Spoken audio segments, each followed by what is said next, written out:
Okay, welcome to another episode of Home Pro Radio, where today we have a wonderful guest, Mike Vonderau of the Vonderau Real Estate Team, Howard Hanna.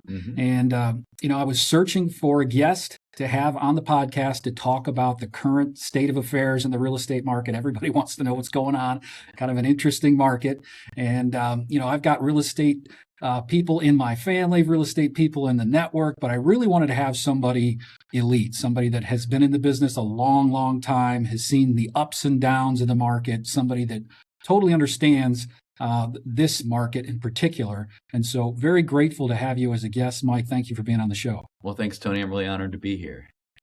Yeah, so give us a little background. I've touched on it a little bit. Award-winning realtor. You've been listed as Howard Hanna's list of top 1% realtors. You've the top 50 real producers in Cleveland. And, Cleveland Magazine has an award for for realtors that in 2024 you got an award for top realtor there. So tell me a little bit about your background and how you got to this point. Yeah, so I've been around real estate my entire life. My mom started into real estate in 1979 and quickly became one of the top agents in the west side of Cleveland. And so my whole life I've been around real estate. So helping put up signs and drop off flyers and do all that kind of stuff. So it's just always been in my world. I was licensed in 2015 and joined my mom's business and, started to take off on my own as well. And then the last few years, I really took over the business. But yeah, our office is at the Howard Hanna office on Crocker Road in Westlake. And that's kind of the epicenter where my business is, mainly focused on the west side. But yeah. So you mentioned something about putting up signs as you were growing up. I'm curious just because, I grew up here in town in Rocky River and had a father immigrant who was hardworking. And I'm one of those kids that, my friends had to sleep over sometimes. I wasn't able to attend because I had work to do in the morning, right? And, so hardworking family. I know you come from the same kind of a situation. Do you remember when your first yard sign was your first for sale sign that you planted? That's a great question. I don't remember when I put my first yard sign in. It was probably fairly young. When I was in high school, I actually worked for my mom. I was the guy putting up the signs and delivering stuff and all that kind of stuff. But no, at a pretty young age, I was involved. I very distinctly remember because we grew up in Bay Village and my mom did a lot of business in Bay Village. And so I just have a distinct memory of being on Pellet Drive in Bay Village, putting, flyers door to door at a pretty young age. Yeah. So you've been doing it for a long time. Obviously, you took over the business recently, but, you're talking decades of being in the real estate industry. What is it about the industry that you love? Every day is a new day. You would think at some point in real estate, you would say, wow, I've sold this many houses. I've seen every situation there is. There can never be another situation that I haven't seen. It's new stuff every day, and you can't even, some of the stuff you can't make up, really. Right. It's like Murphy's Law may apply more to real estate than anywhere else in life. Well, I might fight you on that one because construction is very similar. Just when we think we've seen it all, we encounter another situation, the text messages fly around with the pictures. Have you ever seen this before? Right. So interesting stuff. But obviously, a lot has changed in recent years in the real estate market. We went through a period of time during the pandemic where, the market was wild, as I'm sure you can attest to.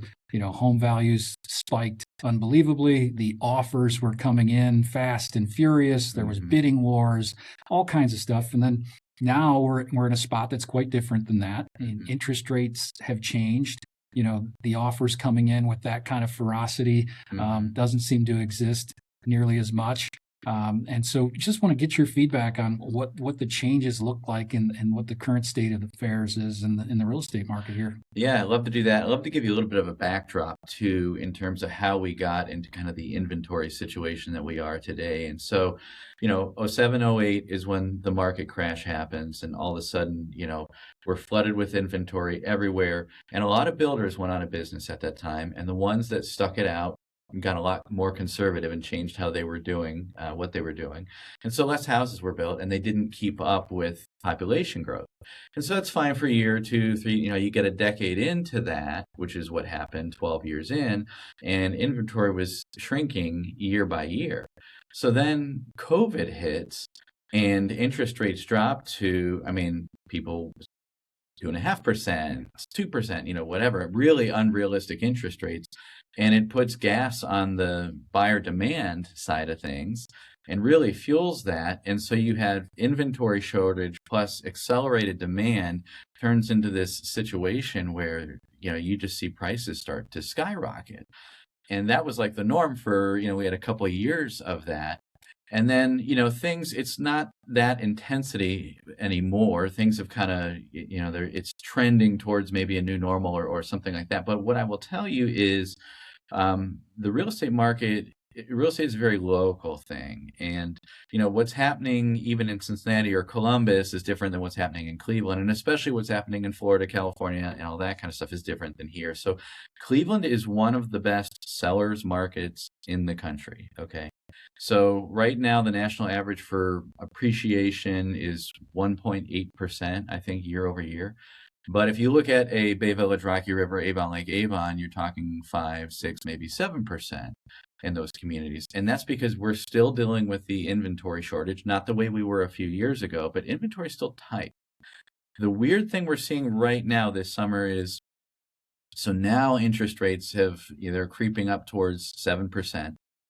And we're seeing kind of a weirding of the market where you could see a house hit the market and sell in multiples, and then a house down the street sit on the market for 45 days because it's overpriced. Wow. And that's a very, as a real estate agent, you get whiplash. As buyers and sellers, they get whiplash. You go, wait a second, is the market hot? The market's not hot. The market's weird right now. That's where it's at. So that's interesting because, we have experienced from the construction remodeling side of the industry some interesting ebbs and flows in the market, particularly with interest rates being higher and people staying in their homes a little longer. That changes people's perspective. And have you seen people staying in their homes a little longer because they found a great rate and they just can't find it in the numbers to justify. There are a lot of people with the golden handcuff scenario going on where they're at the 2.5%, 3% rate, 3.5%. And, they're the type of person, hey, you got a new promotion, whatever, making more money now. And you would think, okay, we ready for the bigger the house or this or that or the other thing. And they're just sitting tight and they go, well, I can't get rid of this interest rate. Yeah. So we are missing some buyers, particularly that move up buyer. They're still out there, but just not the way you would have normally expected. So, yeah. So a couple other questions that I have for you is, would you describe it as the market today as balanced, or do you think it's more buyer friendly or more seller friendly? It is still a seller's market, undoubtedly. So, the kind of the definition of that is how many months of inventory we have on hand. And so 1 to 3 months of inventory is going to be a seller's market. 4 to 6 is going to be a balanced market. Even more than 6 is going to be tilted towards buyers. And I mean, it's been in that 1 to 3 range solidly, just somewhere in there for years in our at least our West Side markets. So got it. Yeah. And as far as inventory is concerned, compared to previous years, you say it's still pretty tight. Oh yeah, inventory overall, at least on the West Side, is tight. Yeah. Days on the market. Can you help me understand a little bit better with days on the market? Yeah, it's really going to depend on the community, the neighborhood, this kind of thing. But if a house is in pretty decent condition and it's priced well, it's probably going to sell in a few weeks. We're not talking months. Yeah. So you mentioned a scenario earlier where maybe one house on the street in multiple offers and sells quickly, and then another house down the street or nearby in the same suburb doesn't sell as quickly. Is it a certain type of house that's moving more quickly, of value, of number of bedrooms? Is there any particularities there? Well, okay, so a house that is like turnkey move-in ready is, buyers much prefer that. A lot of people just don't have, I don't think people know how to, like, which end of the paintbrush do you hold anymore? Like, how do you, like, just stuff like that. Like, people don't know how to work on houses and stuff like that. And so they don't have as much of an appetite to buy a house and to do those projects. When we bought our first home, in whatever, 2004 or 5, something like that. I was looking for a fixer-upper. That's what I wanted to find. And I don't have a lot of buyers saying that anymore. Right. Yeah, no, we see it in the remodeling business, Well, it's good for you guys. It's great for us. Yeah. this new generation coming up, as much as they are very adept at searching things on YouTube and, and familiarizing themselves with some how-to techniques, most of it's beyond their capacity. Yeah, Yeah. absolutely. So I'm curious, are certain homes value-wise, like luxury homes, are they behaving differently in the market than, say, mid-level homes or starter homes? I mean, the luxury market is strong, and in the Cleveland area, that's kind of defined as around 700,000 plus. And I would say, yeah, that 700 to well into the 1.2, 1.3. It's been a strong market here for the last few years running. Yeah. Yeah. And I'm curious because you mentioned some homes moving quickly again and some not Yeah. so quickly, and homes that are ready, move-in ready. Are there features that are defining features that people are really looking for, whereas others maybe not as important? Yeah. So for sure, I would say people love a great kitchen. You know what I mean? Something that, the white shaker cabinets and the quartz tops and stainless appliances and all that kind of stuff. So if you're looking for where to spend the dollars, kitchen, master bath in particular, that primary suite in general is a great way to spend your dollars. Outdoor living spaces are becoming bigger and bigger, so or more and more important, I should say. That's a great place. And then I always get the question, does curb appeal matter? It matters. Like you should be addressing that, spending money there. Absolutely. Okay. Are you hearing a lot of clients, friends in the network, people that you've done business with in the past, feeling stuck where they're telling you, I'm going to be getting in touch with you when, the market changes or when I save up more money, those kinds of things? Yeah, I would say in the last few months, I've had several of those conversations where people say, we're going to save up some more money. We're going to, whatever, put our search on hold for now for this, that, or the other reason. But I just, it's one of those things with the interest rates creeping higher, inventory being tight. You run into some buyer fatigue after a while too, and some people, they've been searching for a number of months. Some people, maybe a less aggressive buyer, but they've been searching for a couple of years. Yeah. You know what I mean? Yeah, that could be So mentally exhausting. it can be, and especially the more specific, well, we really only want this one neighborhood or this kind of Yeah. thing, and then they're really reducing their options sometimes. It's interesting because, we've talked about interest rates, we've talked about, appreciation in home values, and we are fortunate because, although groceries have gone up, gasoline has gone up, and costs in general have gone up for homeowners, we're very fortunate that their home value has gone up as well. Yes. So they have some equity to be able to continue to remodel homes, and that's made all the difference, at this time for us. So, do you think rates are likely to drop at any point in the future? Or do you think this is, you mentioned the word new normal, I think they're going to ease from where they're at now. It's just a question of time, and we just got to have a lot of stuff going on in the world that is influencing the rates today. And I think when some things kind of get sorted out, I think we're going to see. I don't think we're going to see rates. If someone's waiting for a 2 or a 3 or even a 4, I don't think you should wait for that.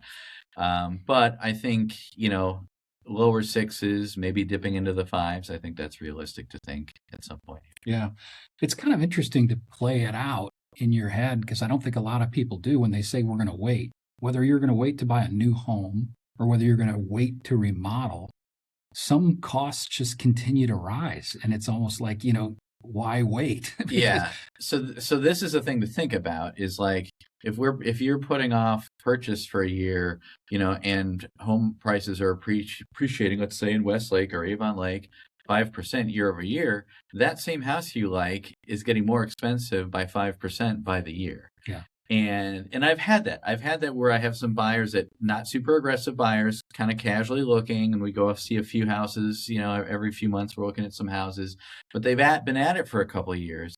And they've said to me, well, seemed like this house used to be like $20,000 cheaper. And I'm like, yes, because you're remembering a year ago, Right. And sometimes it goes that way. Yeah, we find the same thing on the remodeling side of the business where, people say, wow, yeah, I think we're gonna wait maybe a year and do it next year. And you just don't realize that if you're talking windows and doors, you're going to lose money in energy. You're going to, That's a good costs are point. going to continue to rise because we've seen inflation on construction, materials continue to happen. So it just seems like next year and this year, when you factor all that in, you might as well enjoy it. Might as well move into the home that you love, that's functional for you, or remodel the one that you have. Well, and in the case of real estate specifically, why not buy at this year's prices and refi when the rates come down? Because eventually they will. They go up and they go down. You know what I Yes, mean?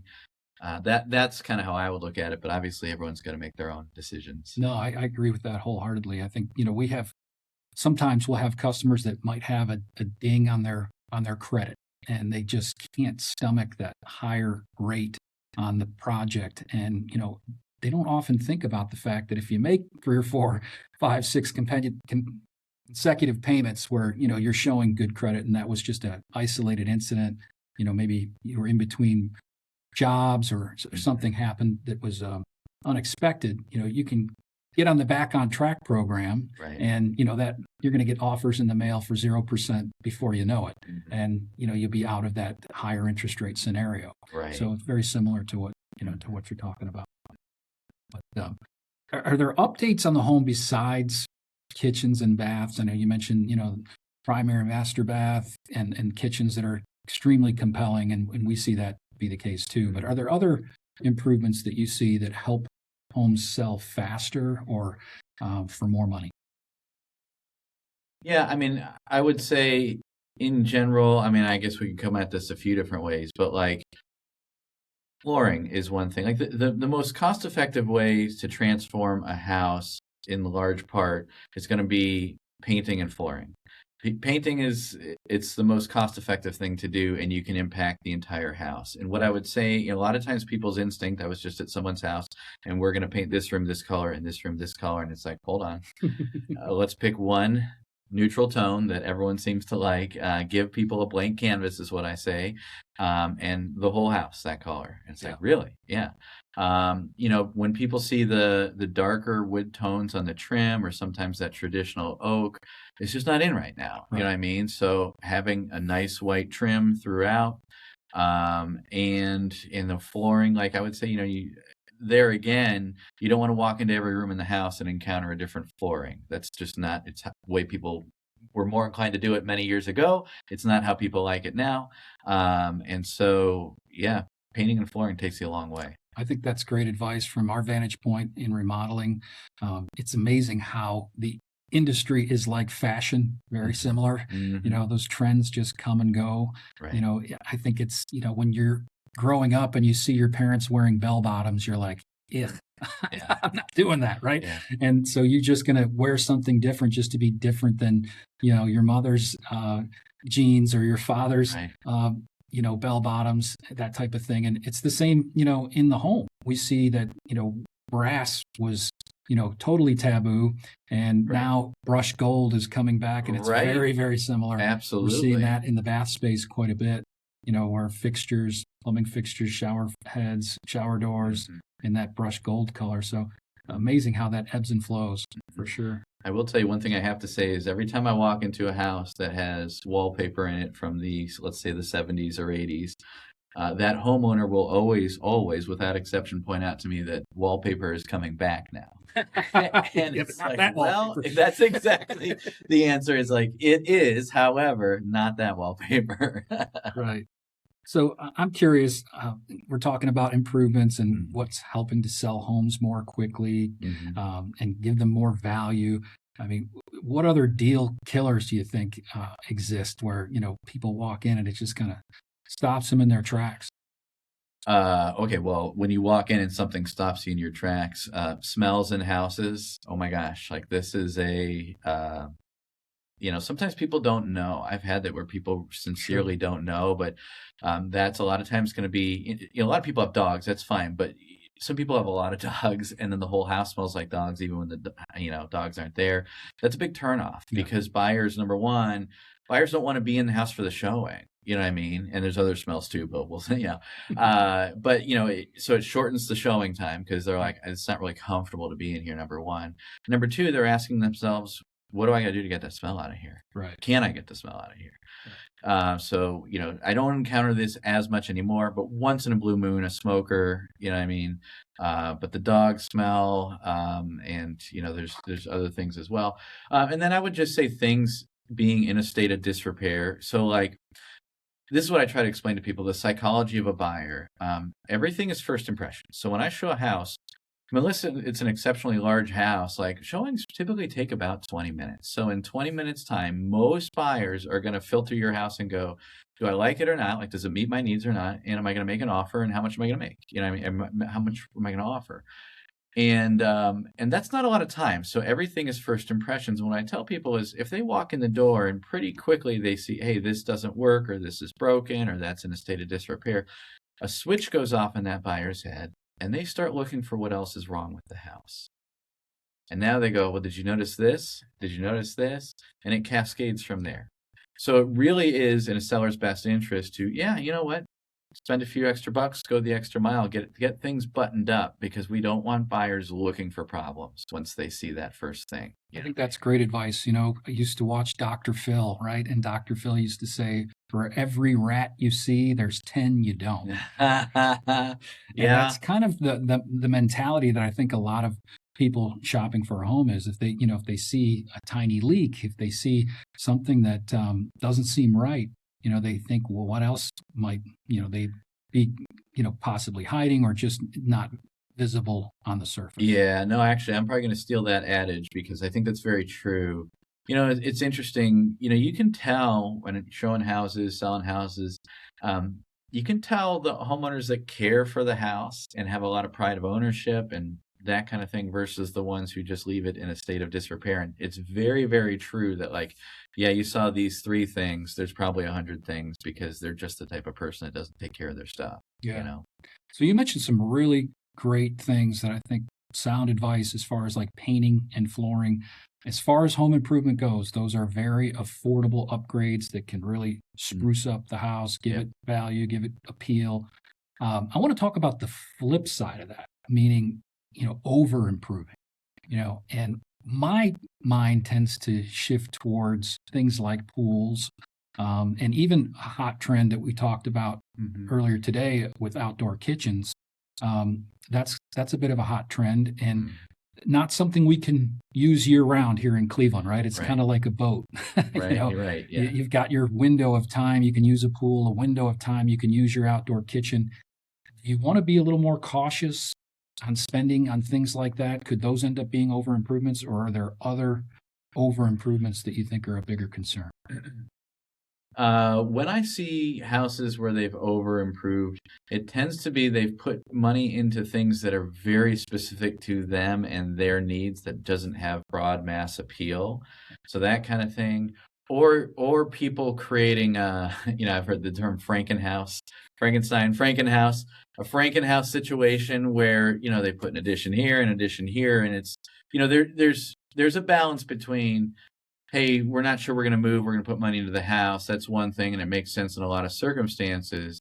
But sometimes people like transform that house into something that makes no sense for the neighborhood and makes maybe no sense to a lot of buyers. And I've come back, and actually those can be pretty tricky to sell. But it's not necessarily always a pool or an outdoor space or this or that. And pools are actually, if it's well done, nicely done, pools are pretty hot still right now. So. Wow, that's interesting. It's kind of a 90-day window here in Cleveland to really enjoy it. Right. But I think it's an emotional. 100%. Yeah. It's one of those things where if you only have 90 days, you want to maximize that 90 days, right? So I think that's interesting. Another question that I have, it relates to, percentages and returns. We're talking about getting a return on investment, making sure you get an ROI for what you're doing. My question is, if you own a home and it's $350,000, $400,000 and you want to do a master bath, does it make sense to spend 5 to 10% on upgrading that bathroom? Will you get the return? This is what I would say. When it comes to those areas, if you're going to live in the house and use it for a few years and enjoy it, then yeah, I think, I think that you can spend that kind of money and feel good about it, and then maybe you're not going to sell the house for 5 years or 10 years or something like that. I wouldn't get into that kind of thing to sell a house. Right. Every now and then, some people are talking about trying to do, well, I'll do this and that, and it's like not to sell it. Right. If you're going to enjoy it for a few years, that's great. But yeah, no, I think that 5 to 10% window, it really depends on the house, depends on the circumstances, depends on what you're doing. Sure. I mean, you got to do something that has broad appeal. But yeah, I think that window can be reasonable. Yeah. So you think it makes sense to do it so that over a period of time you can allow that inflation and appreciation to kick in to help you give you That is what return? I'm saying. Yeah, absolutely. So can homeowners realistically expect a return on, a pool, for example? You talked about that being a hot trend. I mean, that's something that can cost six figures for an in-ground pool. I mean, how do you get a return on that? Yeah, again, you should not put in a pool to sell a house. I don't think anybody's doing that. It's more of a, are you going to make money in that pool? No. You're going to hope to recoup some of your costs, and you will. But it better be something that you enjoy for a bunch of years first. So one question I have is the value of improvements. Is it something that is really going towards resale value, or is it something that can help with reduced days on the market, or some combination of both? Well, it's gonna impact everything. I mean, a house that's nicely fixed up and move-in ready, turnkey, that kind of thing. Yeah, it's going to sell faster. It's going to attract more buyers. It may get multiple offers. It's going to get a better sales price. So it's going to improve everything. There's no doubt. Yeah. Mm-hmm. We mentioned earlier that there are some improvements that are unique to the homeowner that don't have broad appeal. And there's a trend now that makes sense for certain homeowners to put a walk-in tub, for example, in the home to allow them to bathe with dignity and keep them from potentially going into assisted living, right? Saving them tens of thousands of dollars. Yeah. However, when a new buyer looks at that property, it can be very institutional, if you will, and not necessarily have broad appeal. Have you seen that? I've absolutely seen it. This is a little tricky because, yeah, I mean, you have people who are trying to extend their time that they can live in their house and continue to live, like you said, with dignity and that type of thing. But some of those, those standing tubs and so on and so forth, all the grab bars, this kind of thing, the chairlift, all that, those can be expensive to put in, and then they're not. Many times they're not a sellable feature for the next buyer, because what you're doing is you're probably modifying a house that the bedrooms are upstairs and maybe the laundry's in the basement and whatever. It's not a house that's typically suitable for aging in, but you're trying to make it work. And then the next people that come along that are interested in that house is first time homeowner, and they're going to maybe have a family or whatever the case may be, and so they're looking to rip all that stuff out. Yeah. And so that I have come across that several times, and it's tough because it's you have to explain to that homeowner, like, this was important for you, and I know it was a large expense, but odds are the next buyer is not going to really appreciate it.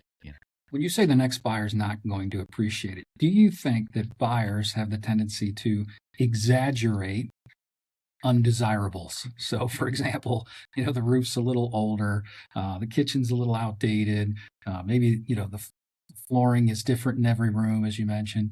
I mean, do they have a tendency to possibly exaggerate some of those things when they're writing offer letters?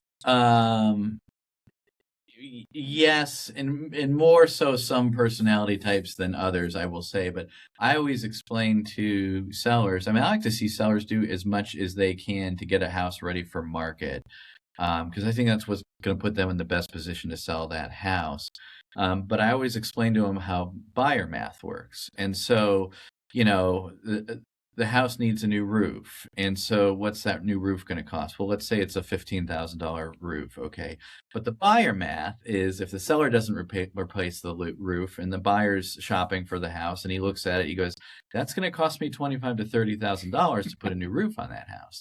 Now, he hasn't talked to anyone about it. He hadn't gotten a quote, but that's his assumption. That's how buyer math works. Everything is much more expensive. Yeah. So we're on the same page. Yeah, 100%. We've definitely experienced that.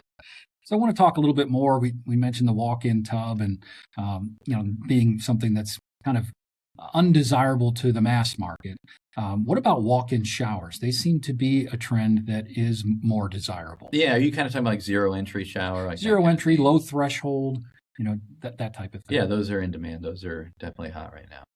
So if you have a bathtub in a bathroom and you're thinking about putting in a walk-in shower, do you think taking the bathtub out can be a detraction, just simply because there is the potential for a young family to come in?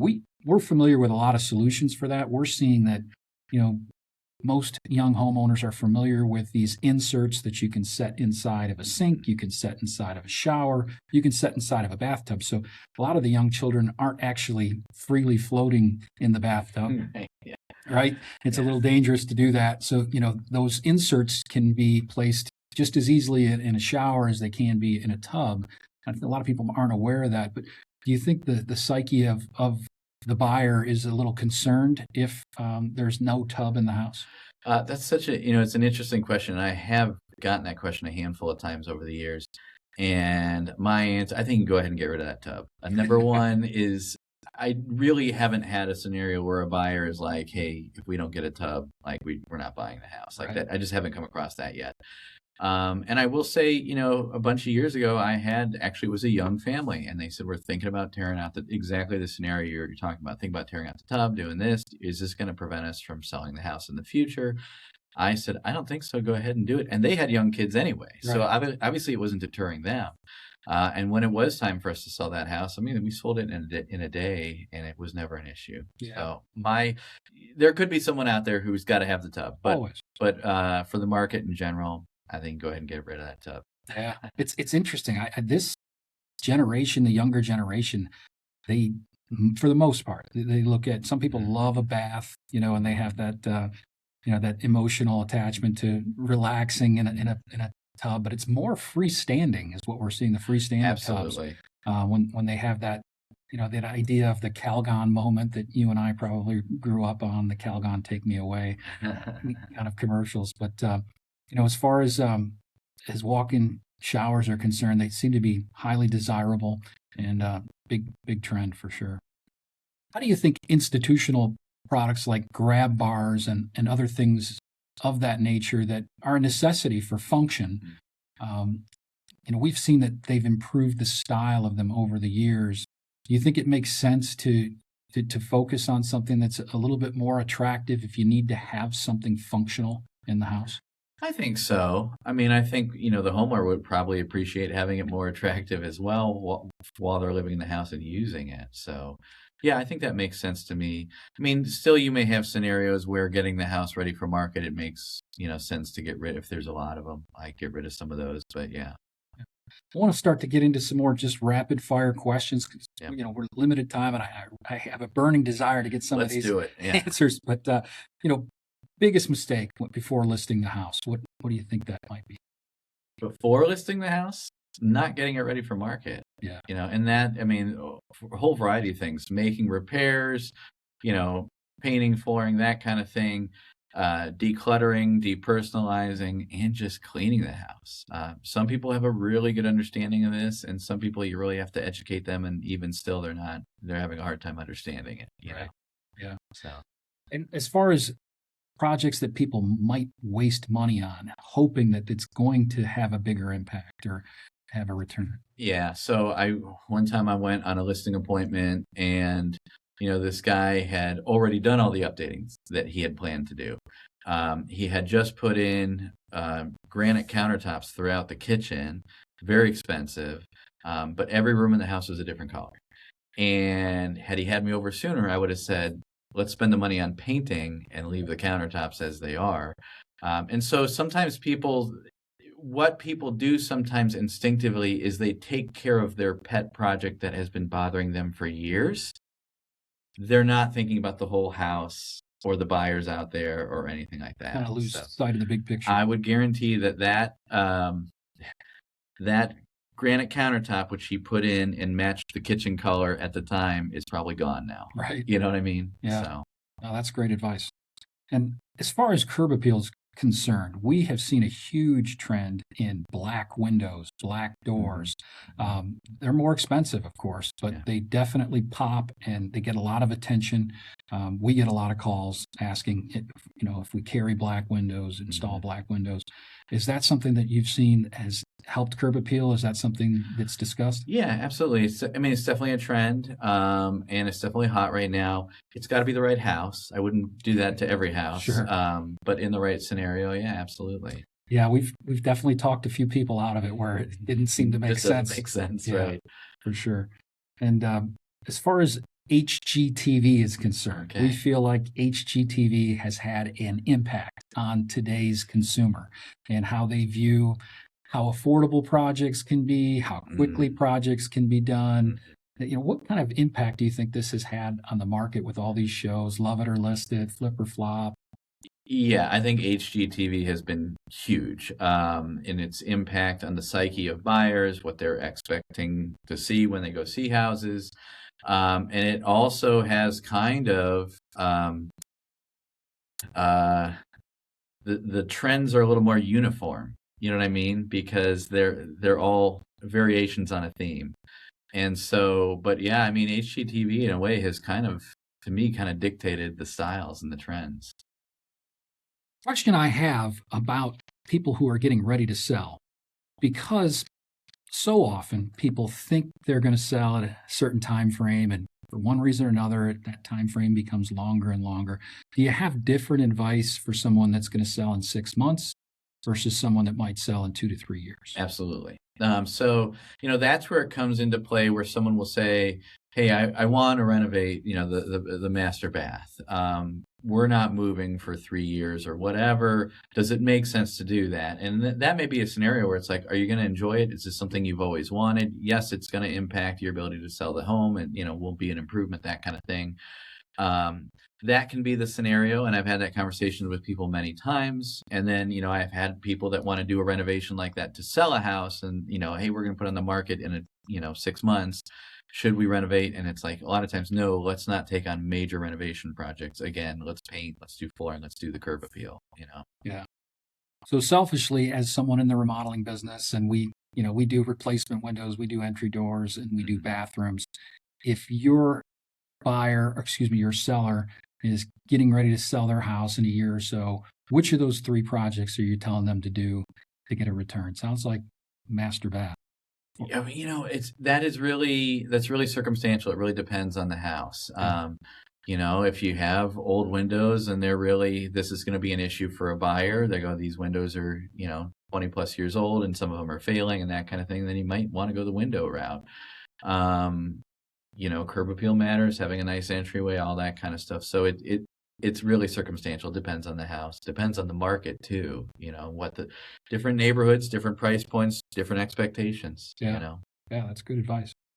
And what do you think is a big buyer turnoff? I think you may have mentioned it earlier with potentially, just walking in and being kind of surprised by certain smells. Yeah. So smells, disrepair, something that's, cluttered, they haven't taken the time to really present the house. And so it's not ready to show, that kind of stuff. I mean, we've seen all kinds of things over the years.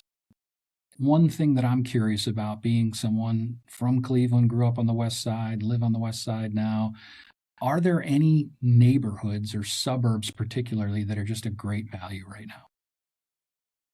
In the way of meaning like undervalued currently, or? Yeah, just a great value. If you had a friend or someone you knew that was moving to Cleveland, is there someplace you might direct them because the value there is great?